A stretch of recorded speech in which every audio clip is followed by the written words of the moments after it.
I want to talk about rhythm guitar now. Rhythm guitar is really important, and my years of teaching, I've seen that a lot of people lack good rhythm playing. And when you play in bands, you find out real quickly how important it is to be a good rhythm guitar player. I'm lead guitarist in both bands I play in, but the majority of what I do is really rhythm guitar. So you want to make sure you're doing the right things at home to help yourself become a good rhythm player, and realize right away that rhythm guitar is not just about strumming patterns.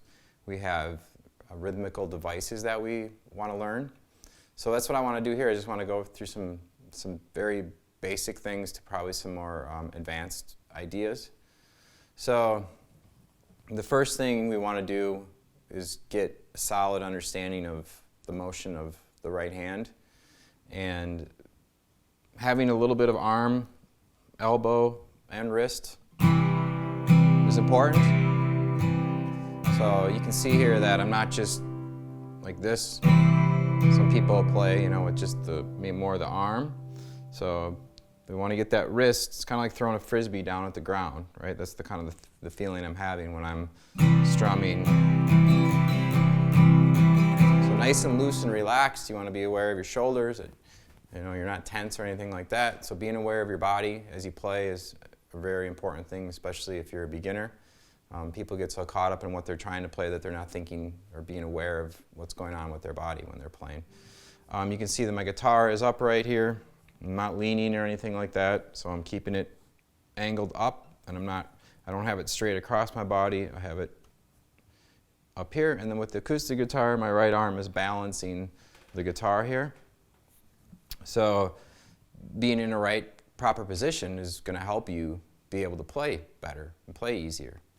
So let's do this. Let's work on a couple strumming patterns, and then we'll move on to some different rhythmical devices. So what I want to do is I want to give you two patterns that I think are really important to learn. They're very musical, and they'll allow you to use them to play thousands of songs with. The first one here is going to be this one. It's going to be down, down, up, up, down, down, down, up, up, down. So if I counted it, the counting would be 1, 2, and 4. So we're ghost strumming. So ghost strumming is when we pull away from the strings and keep strumming. So if I did something,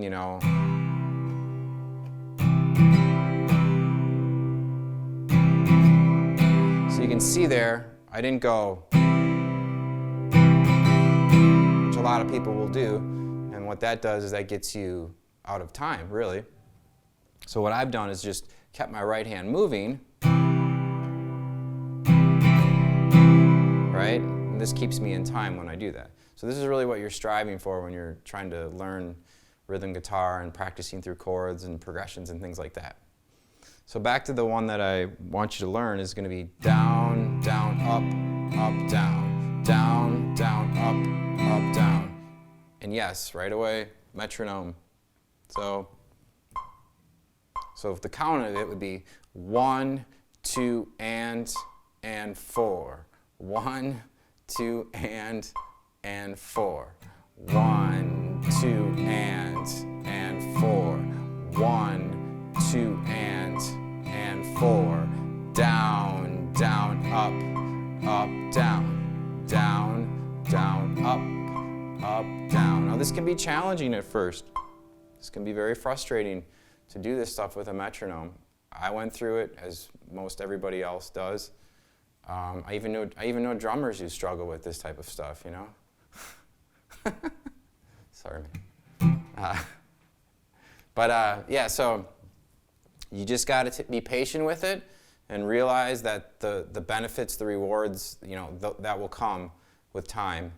And again, I just can't express the importance of being able to play good rhythm guitar. I just see so many people that struggle with it, especially electric guitar players, people that like to, play blues and rock and stuff like that. At home, they're always improvising with scales to backing tracks and stuff, and they're never working on the rhythm guitar. So they'll come in with lessons, and they'll be able to do some really interesting licks and things like that. But when we go to jam, they really struggle keeping a rhythm. So you just want to make sure that you're really putting the time in you need to become a competent rhythm guitar player. All right, so we got that. Now you know, you get that down, we can put it into a progression, which I'll do here in a second. And the other one I want to show you would be a 16th note pattern. And that would be down, down, down, up, down, down, down, up.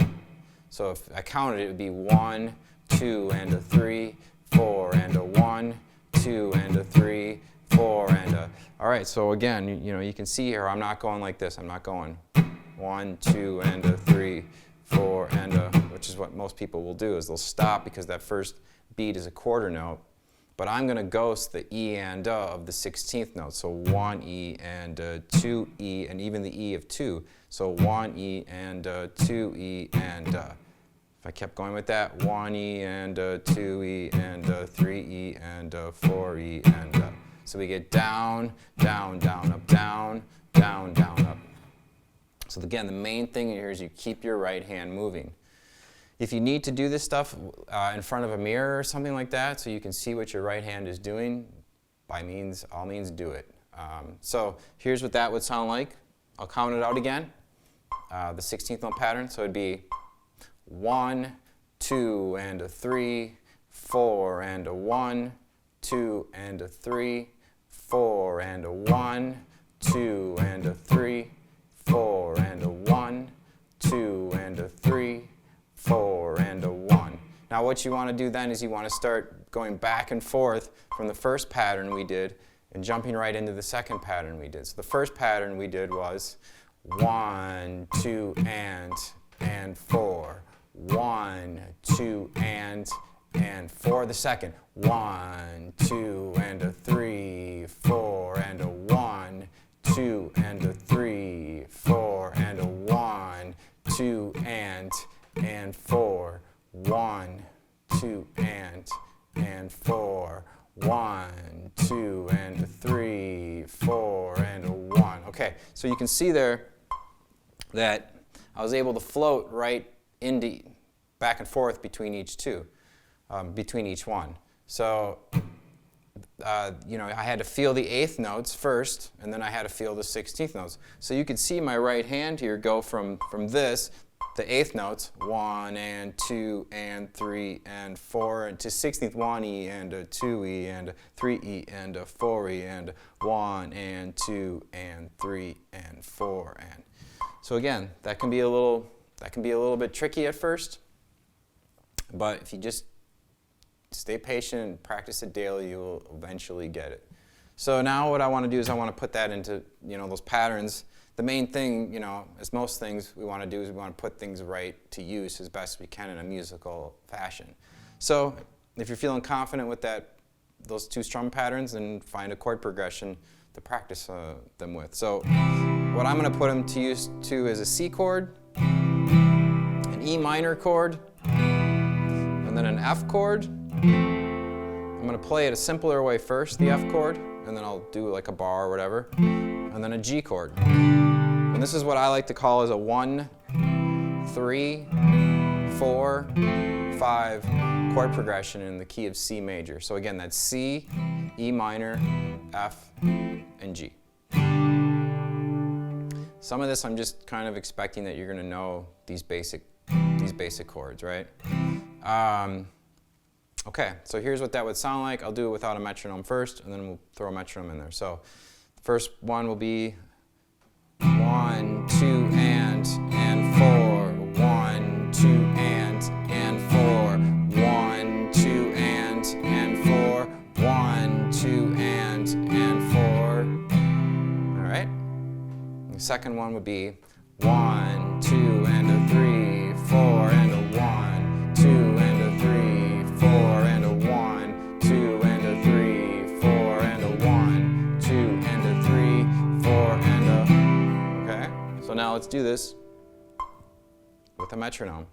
So 1, 2, and 4, 1, 2, and 4, 1, 2, and 4, 1, 2, and 4, 1, 2,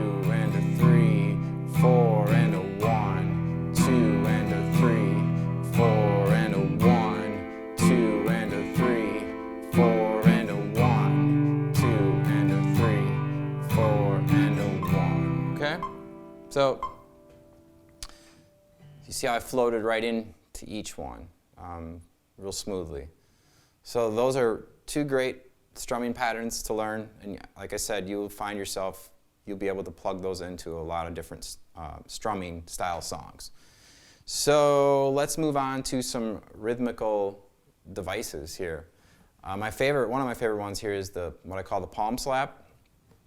And this is where our right hand hits the strings and creates a slap. Again, something that's probably looks very easy to do, but I find that a lot of people really struggle at first to learn how to do this.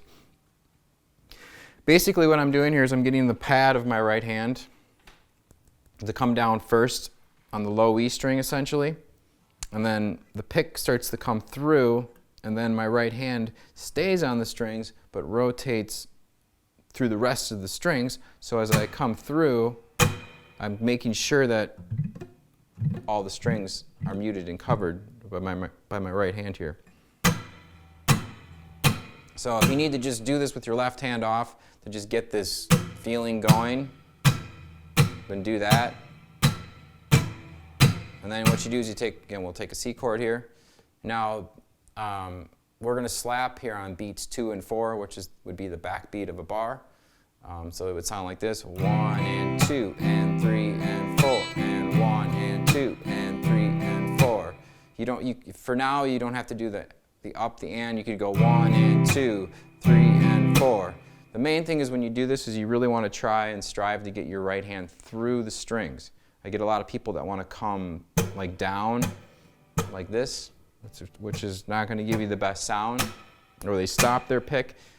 But we have to learn to get our hand through so we can learn to get the up strum easily when we do that.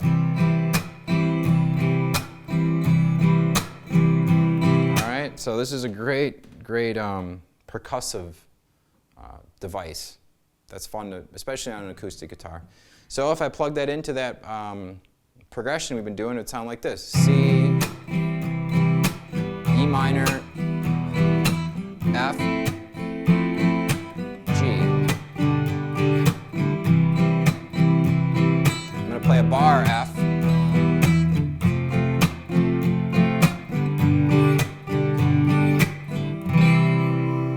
All right. So the next thing I'll talk about is going to be palm muting here. So palm muting can be done for a couple different reasons. One would be if we were just, playing like rock stuff,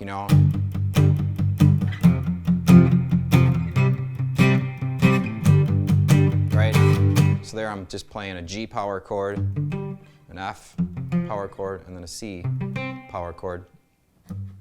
Now I have to do more of where I keep the pad of the hand closer to the bridge here. There's a kind of a sweet spot here for the palm muting. So if you're uncertain of where that is, what I tell students to do is kind of start up a little bit higher, because you're not going to get anything. And if you just start strumming the strings and start moving your hand back, you'll come into that sweet spot there where you get that nice palm muted chugging kind of sound, right? So again, if you're in doubt, just start up here, come back till you find it, and then what you can also do to make sure you're doing is you can hear the chords ringing out cleanly like this. And palm mute. So that's a great little exercise to make sure you're able to come right into it. Right? So the next thing you can do with palm muting is you can take, we could go back to our C, E minor, F chord progression, and you can start,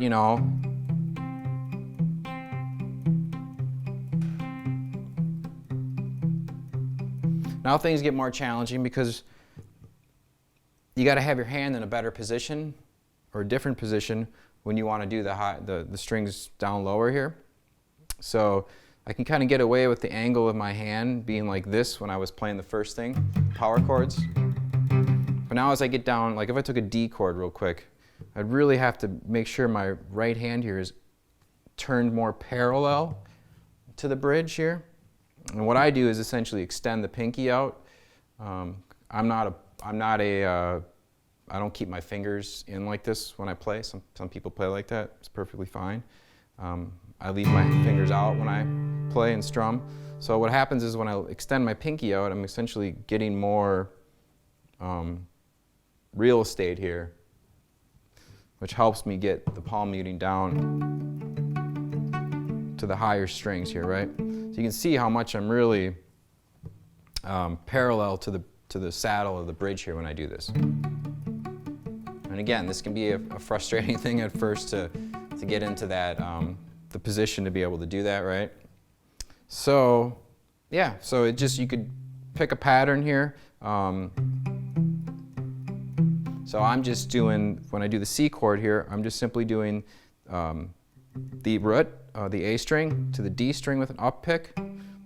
The A string with a down pick, G string with an up pick, D string with a down pick, and then the B string with an up pick. So I'm getting this down, up, down, up, down, up, down, up. And what I'm trying to do here is I'm really trying to make sure that I keep a nice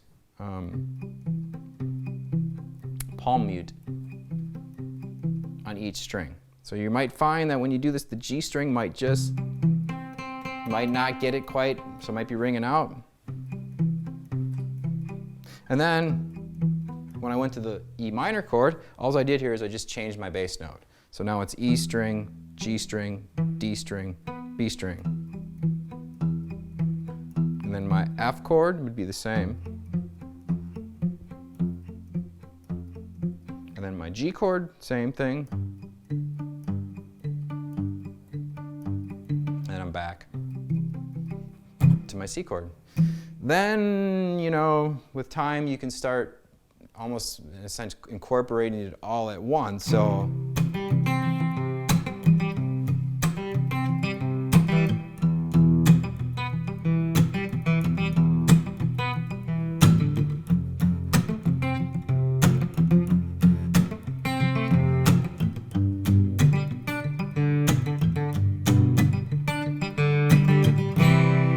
so now there is, you know, we're definitely going into a more advanced area there.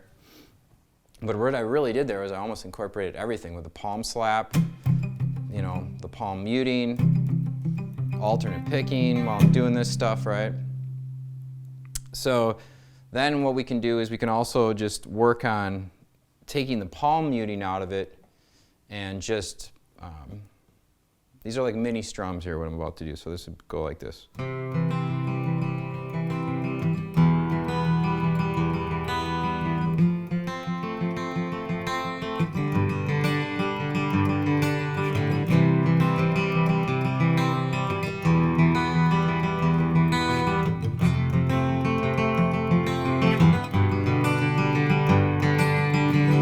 right, so what I'm doing here is, you know, this is a tough thing to teach because there's really no, you know, set pattern with what I'm doing.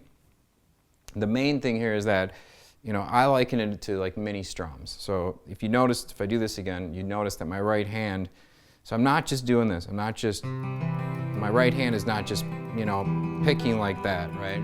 I actually still have a little bounce when I do this. So to me, I'm still really strumming here. I haven't really stopped strumming. It's just over the years, I've been able to just, you know, like get more accurate with the strumming. So instead of thinking this, I'm actually thinking of my strumming like being on one string. So if, you know, with time and you work on that, you can get to where